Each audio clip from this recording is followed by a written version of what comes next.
You are recording. Hi, good evening. Welcome to our parent mini webinar series. My name is Gail Dolling-Hench. I'm Assistant Superintendent here in Madison, and I am so pleased to share with you this evening a wonderful expert panel. And before we begin and do those introductions, I did want to thank our organizer for all of these events, Sherry Farmer. She has been there for every single webinar, helping us to organize and make sure that we're giving you the information that you have requested. So all of these webinars are generated from your input and topics that we have received from parents. So thank you for answering those surveys. We do respond to them. This will be the last webinar that we have for the month of November and December. We will be picking up a new mini series in January based on your feedback. So those might be a little bit more specific to different grade levels. We hope you're enjoying our webinar series. And again, this webinar will conclude at 6:30, and we'll have a chance for a question and answer at the end of the webinar. So I'd like to introduce our panelists to you. And I think somebody's mic is live. There we go. And these are our panelist members for this evening. I'd like to thank you all for being here. Denise, Lindsay, Allison, John, and Brian. We're thrilled to have you with us this evening, and thank you for your time and energy in helping us through this really important and interesting topic. So I'm going to turn it over to our first panelist. Okay, good evening. I'm Allison Whittle. Before we discuss how parents can help their children develop a growth mindset, let's build some background in case you're not familiar with the term. Carol Dweck defined this term in 2007 as a belief that intelligence can be developed. In her words, in a growth mindset, people believe that their most basic abilities can be developed through dedication and hard work. Brains and talents are just the starting point.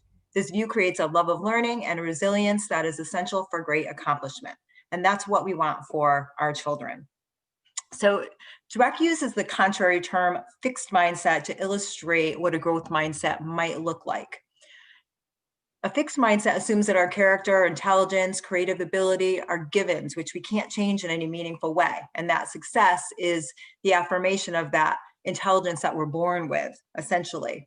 Whereas a growth mindset assumes that intelligence can be developed, and failure is not seen as evidence of unintelligence, but as a springboard for growth and for stretching our existing abilities. And a child who exhibits a fixed mindset may give up easily, may lack confidence, may avoid challenge, and hold their struggles inside, keep it hidden to themselves. Some statements that you may hear from a child with a fixed mindset might be, I'm just not smart. It's as good as it's going to get. This is just too difficult. I made another mistake. This will get the marks I need. Whereas a child who has a growth mindset shows persistence, shows confidence, embarks on new adventures, embraces challenges, seeks help, which is where we hope that our kids get to. They may issue statements like, there's room to improve with the right approach. Time to try some strategies we learned. Just another chance to learn. I can add more to this answer. And possibly, I'm not good at this topic yet. And that word yet is really key. It's one of the strategies as parents, as teachers that we can employ to get our kids to develop a growth mindset, simply by encouraging children to turn negative sentences into positive ones by adding yet can be really powerful. I don't have the skills to answer this question yet. Says that it's in the realm of possibility, suggests that. I can't add integers yet. Or I can't write a focused thesis statement yet, leaves room for growth there. And that's what we want to guide them towards. So I will add to our strategies later on in the presentation. Thank you. Hi, I'm Lindsay Saccone. I teach first grade at Jeffrey Elementary School. Productive struggle is the process of effortful learning that develops grit and creative problem solving. It's about overcoming that need for immediate results or satisfaction and instead encouraging students to persevere when they don't immediately know the answer. We want students to embrace and love challenges, to look at mistakes as opportunities for deeper learning, and ultimately feel proud of the effort that they put into their schooling. This is Denise Shabbat. I think I might be having trouble with my volume. Can you hear an echo? Yes. Okay. Not sure what to do about that. Sorry.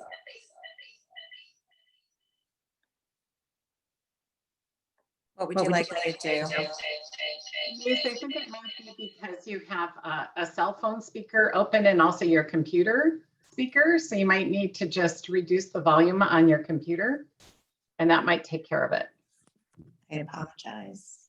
That's it. You got it now. Is that better? Much better. I always remind parents that we are live streaming from our homes. And that means that that this is the way that our work is when we're working out of our house. So it's less than perfect, but we're so pleased to be here. And thanks, Denise, for making that adjustment. Okay, so this is Denise Shabbat. I teach second grade at Jeffrey Elementary. At the elementary level, productive struggle is our starting point. We create productive struggle by posing a challenge and allowing wait time, which is one of the hardest things to do. We always want to give our children the answer. We don't want to see them struggle. I literally count in my head to 20 just to make sure I allow them that wait time. We also give them the comfort of discussing with a friend and turning and talking and working through a problem. And in the end, we model and we share out their discoveries. We begin our week with growth mindset Monday activities. These are some examples of our morning messages, which lend themselves to great discussions and the realization that maybe others have similar thoughts and feelings as we do.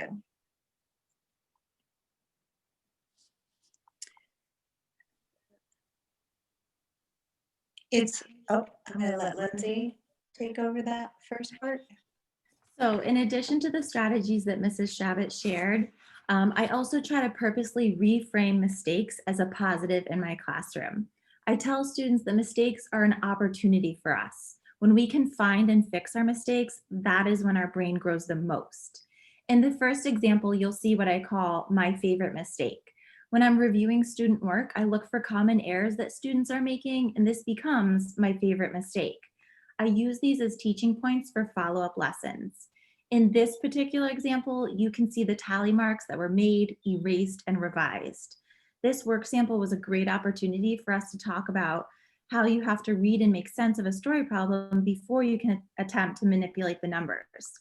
It was also important for students to see their peers in the midst of that productive struggle and trying multiple strategies. Along those lines, it's important to focus on and acknowledge a student's effort over the result or product. In the next example, the students started by simply writing "me and Zoe played." With a lot of effort, they were able to stretch out this moment and add many more details. I highlighted the hard work and time it took this student to add details like sound words and dialogue in front of the class. And that brings me to the last strategy, which is to celebrate risk-taking. It's important for us to acknowledge that having a growth mindset means you have to be willing to take risks. Whether a student is reading, writing, or solving a math problem, I always try to recognize their willingness to give it a go. Spelling is one area that can be a major roadblock for writers. Very often, students will completely shut down because they can't spell a word. In the third example, you can see a student using what they know about digraphs to spell the word trucks the best they can. Now, TR is not a blend that we've learned in first grade yet, so this writer had to take a big risk in trying to figure out how to make that sound. This is the type of work that I look for when I'm conferring with writers. We then put it under the document camera and we celebrate it during our writer's workshop share. It's hard to have a growth mindset if you cannot regulate your emotions. So in order to achieve that, it's important to have predictable routines at home and school. It's important when a child is upset to acknowledge those feelings. I find that the minute I say you have every right to be upset, their shoulders just relax because they feel like they've been heard. The next step is to say, let's see what we can do together to try and fix this problem. Of course, when all else fails, there are logical consequences. I put it right on the child. If you're tapping your pencil while I'm teaching, after I've asked you to stop, what is the logical consequence? They usually know what it is. A cool down corner is also another great tool. Sometimes they just need a moment to sit and draw and relax and calm down, and then they can get right back to work. It's important to have discussions about the size of the problem and having a reaction that matches that problem. If your pencil breaks, is that a big problem or a small problem? What kind of reaction should you have? If someone's hurt on the playground, is that a small problem or is it a big problem? We should have a big reaction in that situation. So we continuously role play in the classroom, asking what would you do in this situation?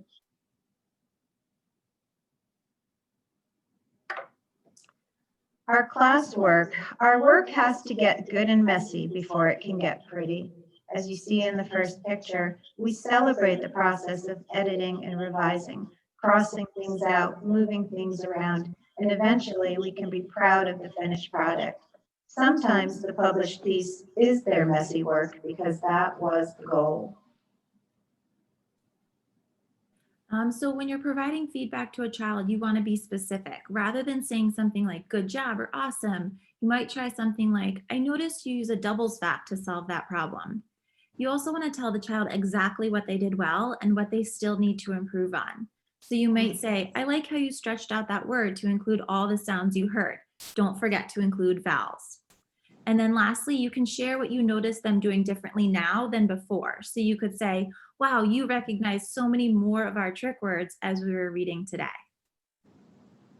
We set small goals in writing and reading by practicing one particular skill that week and reflecting as we go through the week how that goal is progressing. As you can see in the last slide, they put little sticky notes to reflect on how their goal is going, and they can physically see their growth throughout the week. So this page contains many kid-friendly resources that both teach and model growth mindset. The videos on the left are part of a larger series found on Class Dojo. I highly recommend watching these videos with your children. The books on the right contain characters that make that transition from a fixed mindset to a growth mindset. They're great conversation starters. Each of the photos on this slideshow contains a live link, so you can just click on the picture and it'll take you right to the video or a recorded read aloud of the story.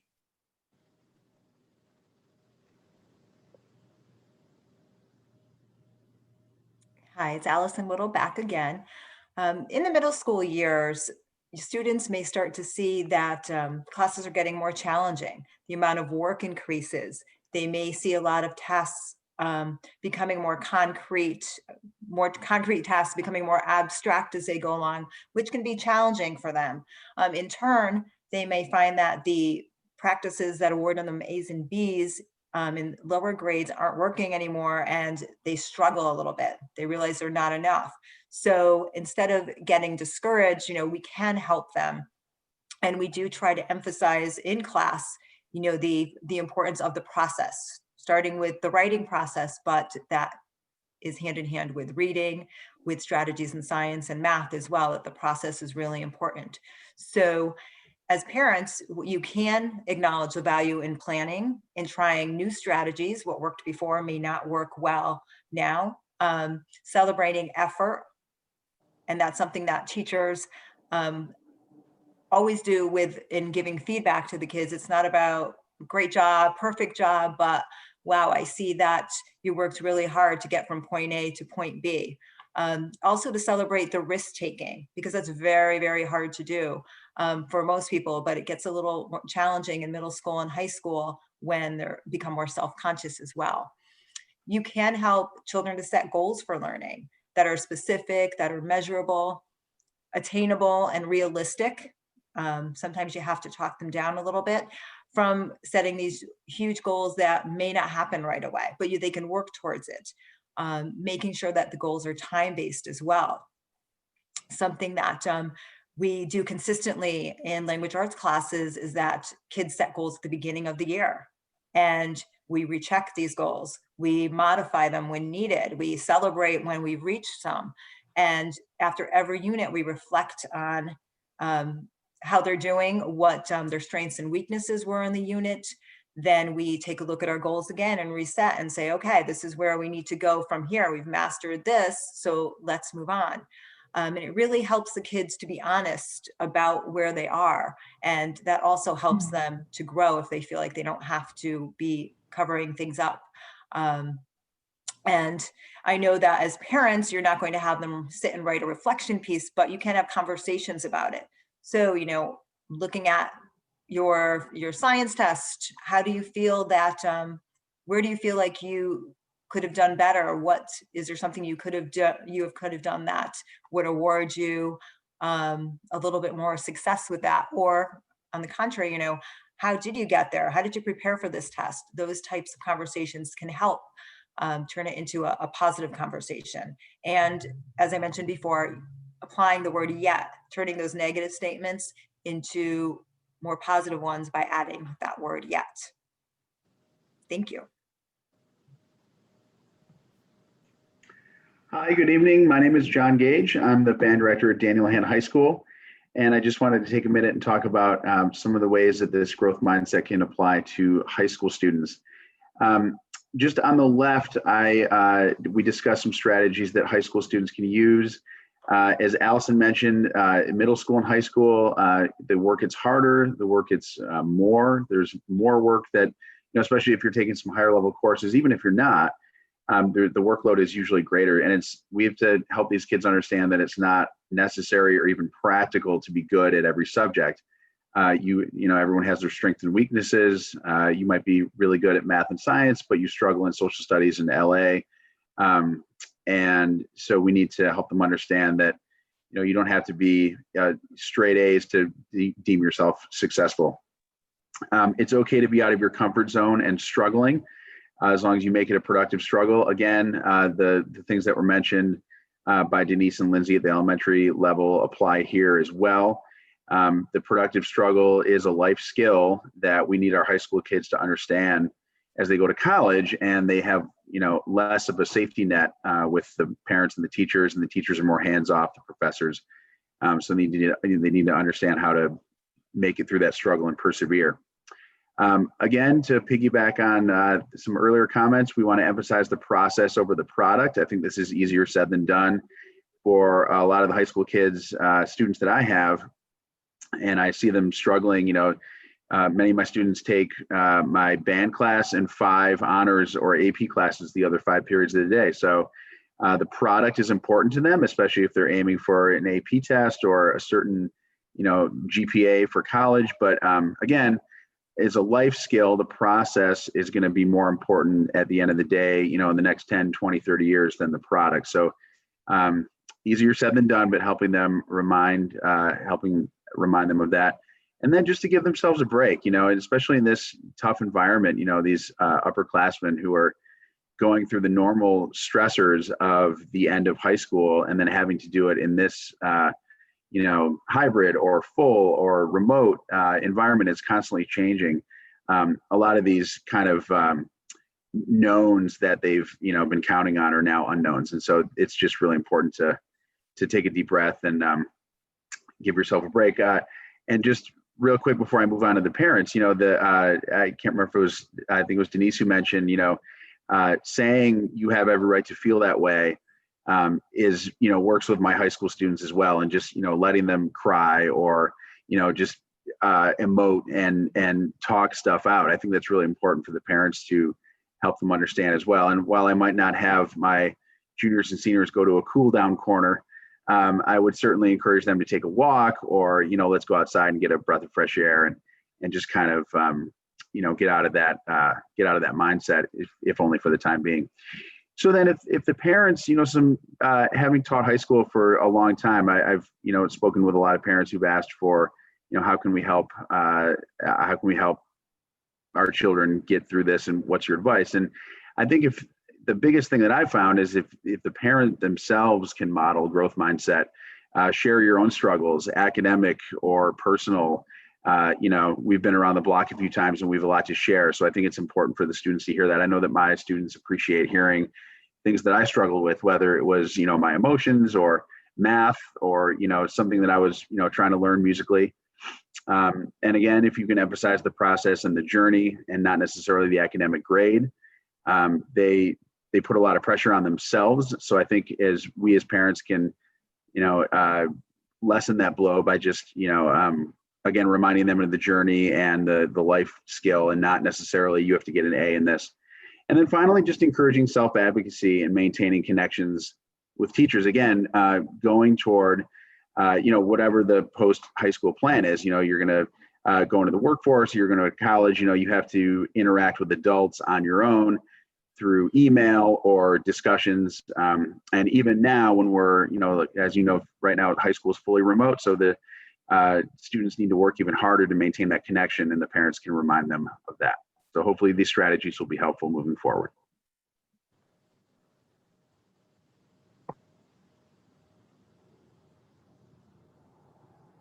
So just to wrap up our webinar this evening, we do have some additional resources. As Lindsay had mentioned, the Class Dojo videos, we posted a few online, but there's an entire series.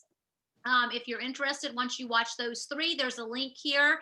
There's also a great article on how to teach your child to have a growth mindset. And then the book Parenting with Love and Logic has some great resources as well for helping your child learn to develop that growth mindset.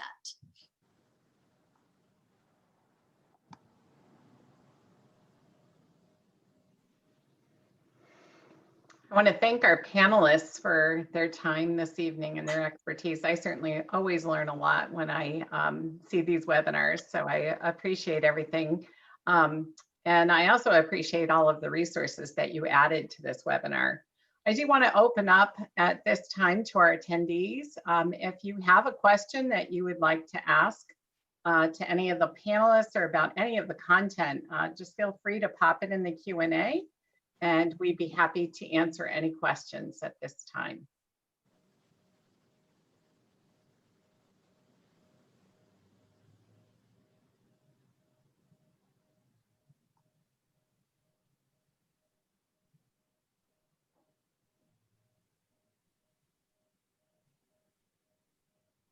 Give that a few more minutes.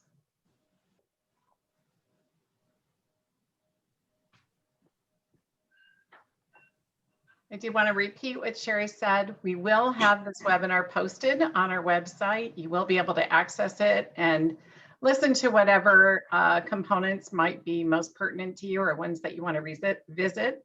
Please share with your friends, and please let us know if you have any other topics that you would like in the future. Again, I'd like to thank everyone for their time this evening. I'd like to thank our panelists. You're incredible, and it's an honor to work with all of you. Thank you for your time. Have a good night.